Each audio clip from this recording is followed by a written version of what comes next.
Ya. Ibu, Assalamualaikum warahmatullahi wabarakatuh. Waalaikumsalam warahmatullahi wabarakatuh. Pada pagi hari ini kita akan memulai perkuliahan mata kuliah ilmu gizi. Hari ini kami akan mempresentasikan hasil diskusi kami yang akan ditampilkan oleh Saudari Dea Elrosa Ananda.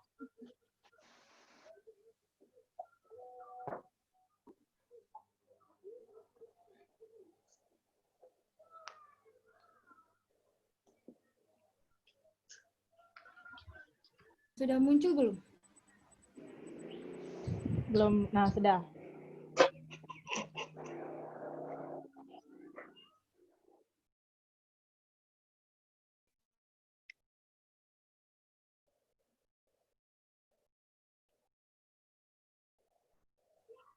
Baiklah, di sini kami kelompok 2 kelas Palembang, mata kuliah ilmu gizi akan menyampaikan hasil diskusi kami tentang kecukupan zat gizi.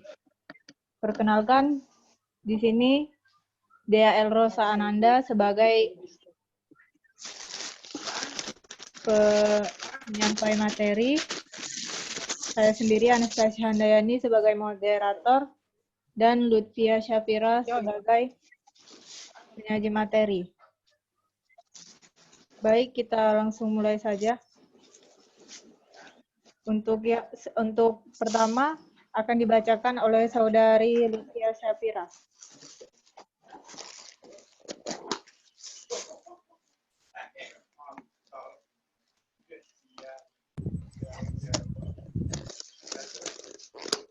Jadi Kak Bayu, Kak Dana.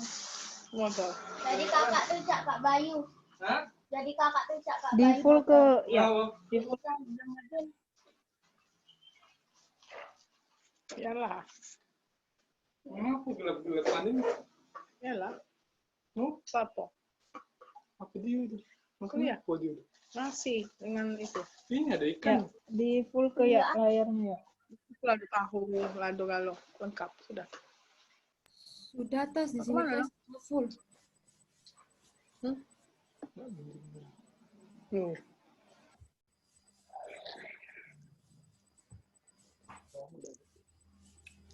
Terus lagi. Launching barang buku. Muncul enggak? Proses. Nah, di full ke ya. Ini kan belum full. F5 kan? Nah, sini belum. Tak bawa Pak. Ah, full belum. Di slideshow ke F5. Kau dengan siapa? Aku dulu Kiki suruh mau penting. Terus? Antara mulut mulutnya ini beda. Om nyantok namanya. Kau bawa mobil yang dinas itu bukan mobil yang kalian tentu mobilnya tentu mobil dinas pertanian. Tapi Om Ju yang bawanya 3 proyek pribadi.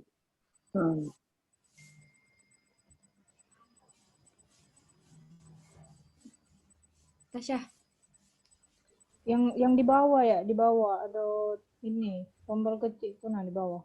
Slideshow. ya sudahlah diklik tapi enggak muncul kalau di kalian ya. Kalau di aku sudah. Coba ini share screen ini pindah ke share-nya tuh. Klik enable editing itu. Enable editing sana. D. Enable editing sana. Klik dulu. Belum diedit itu, editing.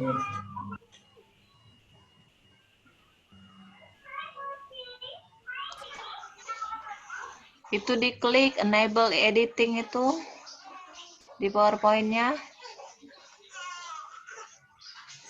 Yang di pojok ya, ini nah tulisan yang warna kuning. Ya, itu. Yang warna kuning itu nah. Warna kuning ya. Terus Klik. Diklik enable editing. Di kotak itu, kotak kecil itu.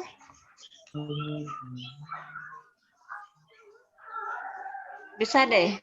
Di aku udah muncul.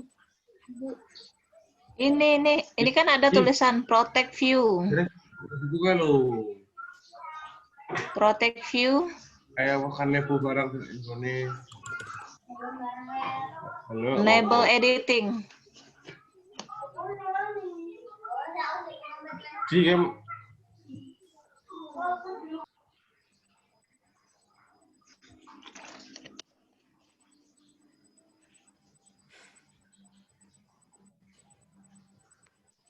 Nah, itu nah. Enable editing itu Enable nah ya. editing. Di pojok ya. Ya.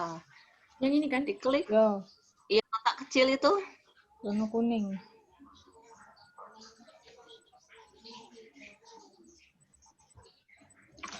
Di dia lah muncul tapi Bu. Coba di full screen. Full screen bisa nggak? Full screen. Di bawah sekali tuh. Oh, sudah Bu ya? Mm-mm. Yang pertama akan dibacakan oleh Saudari Lutfia Syafira. Baiklah, saya akan membacakan materi. Pengertian gizi seimbang. Gizi seimbang adalah makanan yang dikonsumsi oleh individu sehari-hari yang beraneka ragam dan memenuhi 5 kelompok zat gizi dalam jumlah yang cukup, tidak berlebihan dan tidak kekurangan.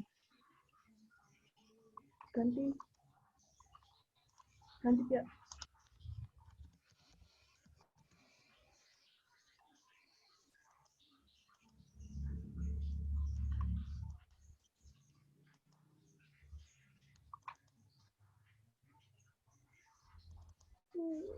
Jangan dikeluari lagi ya. Langsung next ya. Entah tas tidak jalan dia kalau langsung ku klik.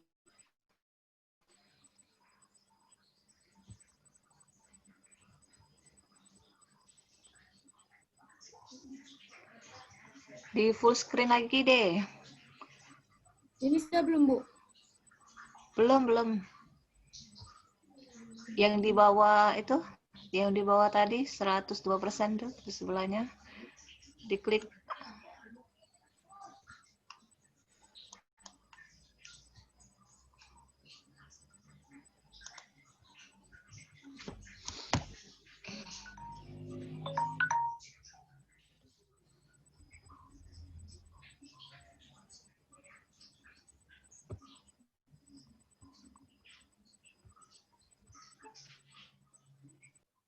Oke, silakan.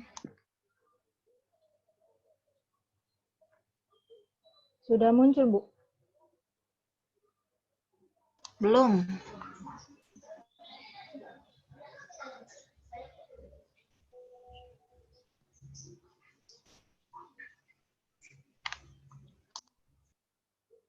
Sudah.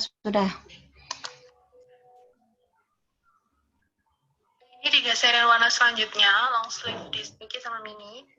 Ini ada kayak Untuk mustard gitu ya, mustard. selanjutnya Terus habis akan itu dibacakan oleh Saudari Dea Rosa.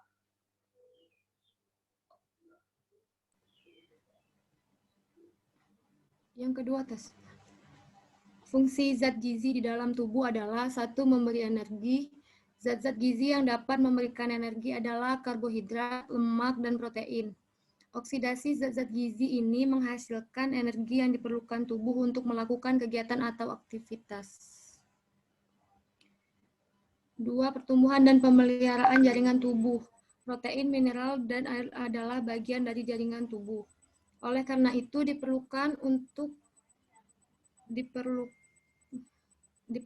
membentuk sel-sel baru, memelihara dan mengganti sel-sel yang rusak. Ketiga, mengatur proses tubuh. Protein, mineral air, dan vitamin diperlukan untuk mengatur proses tubuh.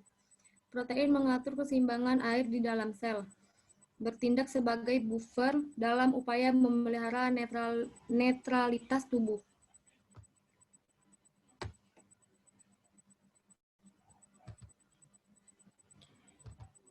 Lanjut, menu seimbang, yaitu menu yang terdiri dari beraneka ragam makanan dengan jumlah dan proporsi yang sesuai, sehingga memenuhi kebutuhan gizi seseorang guna pemeliharaan dan perbaikan sel-sel tubuh dan proses kehidupan serta pertumbuhan dan perkembangan.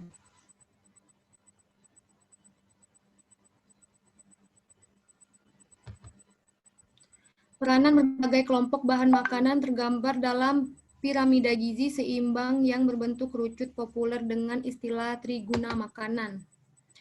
Pertama, sumber zat tenaga yaitu padi-padian dan umbi-umbian serta tepung-tepungan yang digambarkan di dasar kerucut. Kedua, sumber zat pengatur yaitu sayuran dan buah-buahan digambar. Ketiga, sumber zat pembangun yaitu kacang-kacangan, makanan hewani, dan hasil olahan. Lanjut, Tas.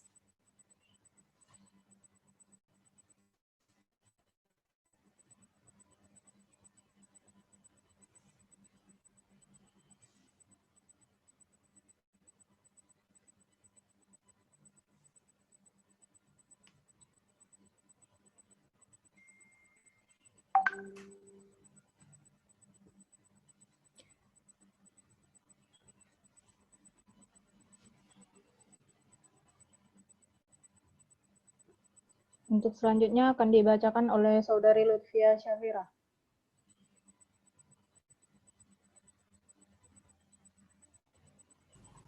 Pengertian angka kecukupan zat gizi. Angka kecukupan gizi yang dianjurkan atau AKG adalah taraf konsumsi zat-zat gizi esensial yang berdasarkan pengetahuan ilmiah dinilai cukup untuk memenuhi kebutuhan hampir semua orang sehat. Lanjut, Tas.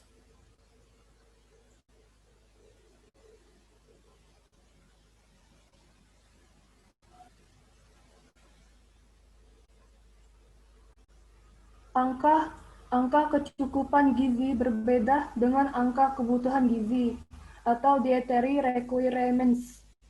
Angka kebutuhan gizi adalah banyaknya zat-zat gizi minimal yang dibutuhkan seseorang untuk mempertahankan status gizi adekuat.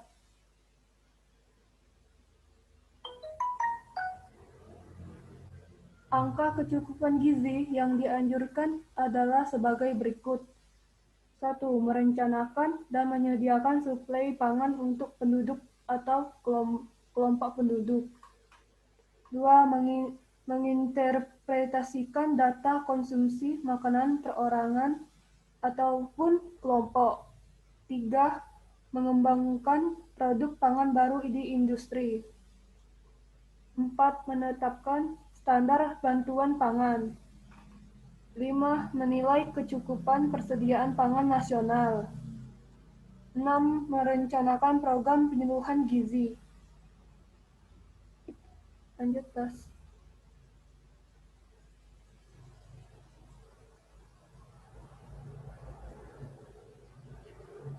Kesimpulan, gizi seimbang adalah asupan makanan yang diperlukan oleh tubuh dengan porsi sesuai kebutuhan tubuh setiap individu. Susunan gizi seimbang sehari-hari mengandung zat-zat dalam jenis dan jumlah yang sesuai dengan kebutuhan. Dengan memperhatikan macam-macam jenis makanan atau variasi makanan, aktivitas fisik, kebersihan, dan berat badan ideal. Baiklah, untuk presentasi selanjutnya akan dilanjutkan oleh kelas Indralaya.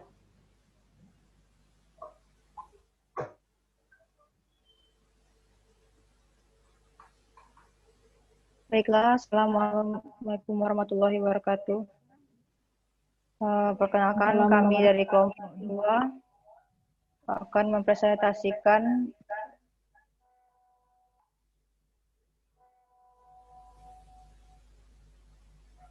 kecukupan zat gizi. Sebelumnya kami akan memperkenalkan nama kelompok. Yang pertama, saya sendiri, Novi Wijaya, sebagai penjelas. Selanjutnya Novi Puji Triastuti, Ya, hadir. Selanjutnya Pak Ramdhani. Ya, saya Ahmad Ramdhani hadir. Angga.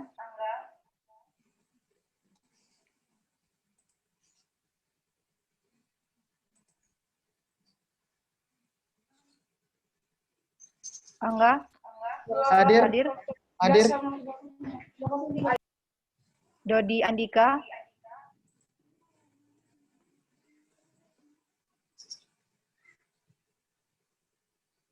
Aulia Rahmat.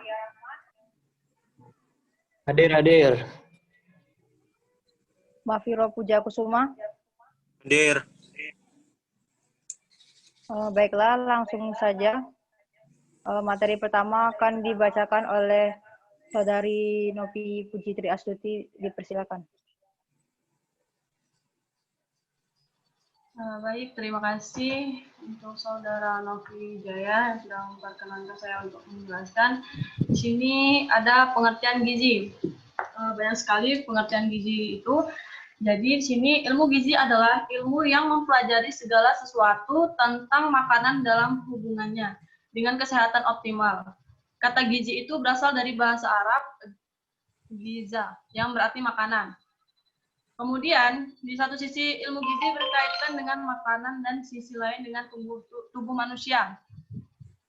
Kemudian di sini gizi adalah suatu proses mekanisme menggunakan makanan yang dikonsumsi secara normal melalui proses digesti, absorpsi, transportasi, penyimpanan, metabolisme, dan pengeluaran zat-zat yang tidak digunakan untuk mempertahankan kehidupan, pertumbuhan, dan fungsi normal dari organ-organ serta menghasilkan energi. Nah, fungsi zat gizi di dalam tubuh itu ada beberapa. Di sini ada memberikan energi, kemudian pertumbuhan dan pemeliharaan jaringan tubuh, yang kemudian mengatur proses tubuh. Oke, di sini ada pengertian angka kecukupan gizi atau AKG. Nah, angka kecukupan gizi adalah nilai yang menunjukkan jumlah zat gizi yang diperlukan untuk hidup sehat setiap hari bagi semua penduduk menurut kelompok umur, jenis kelamin, dan kondisi fisiologis seperti kehamilan dan menyusui. Kemudian, kegunaan angka kecukupan gizi. Di sini ada untuk menilai kecukupan gizi yang telah dicapai melalui konsumsi makanan bagi penduduk atau golongan masyarakat tertentu yang didapatkan dari hasil survei gizi makanan. Kemudian, untuk merencanakan pemberian makanan, tambahan berita maupun untuk perencanaan institusi. Yang ketiga, untuk merencanakan penyediaan pangan tingkat regional maupun nasional. Yang keempat, untuk patokan label gizi makanan yang dikemas apabila perbandingan dengan angka kecukupan gizi diperlukan. Dan yang kelima, untuk bahan pendidikan gizi. Kemudian, di sini ada faktor yang mempengaruhi kecukupan gizi. Di sini ada tahap pertumbuhan dan perkembangan tubuh, ukuran dan posisi tubuh, jenis kelamin, keadaan kesehatan tubuh, keadaan fisiologis tubuh, kegiatan fisik, kelingkungan, dan mutu makanan. Oke, di sini ada proses penyusunan menu seimbang. Banyak sekali. Di sini ada bahan makanan mempunyai 3 fungsi bagi seseorang, yaitu fungsi biologi, psikologi, dan sosial. Yang kedua, makanan dapat dikelompokkan menurut slogan 4 sehat 5 sempurna. Kemudian, pemilihan bahan makanan yang dipengaruhi oleh beberapa faktor, yaitu keadaan psikologi, pendidikan, pendapatan, sosial budaya, dan geografi. Nah, dalam memilih bahan makanan perlu memperhatikan jenis dan tanda kerusakan bahan makanan, serta ciri-ciri bahan makanan yang baik. Kemudian, pengertian menu seimbang adalah susunan hidangan beberapa macam makanan yang mengandung energi dan zat gizi secara cukup, baik jenis maupun jumlahnya. Yang keenam itu ada manfaat yang diperlukan dari menyusun menu seimbang itu adalah kebutuhan zat gizi dapat dipenuhi. Nah, yang kemudian dalam merencanakan menu seimbang perlu memperhatikan berbagai faktor ya, seperti kecukupan zat gizi, pemilihan bahan makanan yang baik dan sesuai, kemudian menyelenggarakan makanan. Dan yang ke-8, proses yang harus dilakukan dalam penyusunan menu adalah menentukan kecukupan gizi, menentukan hidangan seperti yang ada di atas ini tadi. Menentukan pemilihan bahan makanan dan pengolahan bahan makanan. Jadi pengolahan bahan makanan itu harus dilihat juga, jangan basing-basing atau asal-asalan, biar gizinya bagus. Baik, di sini angka kecukupan gizi atau AKG setiap individu akan berbeda sesuai dengan kondisi masing-masing. Untuk mengukur angka kecukupan gizi bagi seorang dewasa secara cepat, kebutuhan kalori dan energi dapat menggunakan rumus sebagai berikut. Nah, jadi di sini ada rumusnya. Kalau laki-laki ringan itu 1,56 dikali BMR. Untuk perempuan ringan itu 1,5 dikali BMR. Kalau sedang 1,76 kali BMR untuk laki-laki dan berat 2,10 kali BMR. Dan untuk perempuan sedangnya 1,70 dikali BMR dan berat 2,00 kali BMR.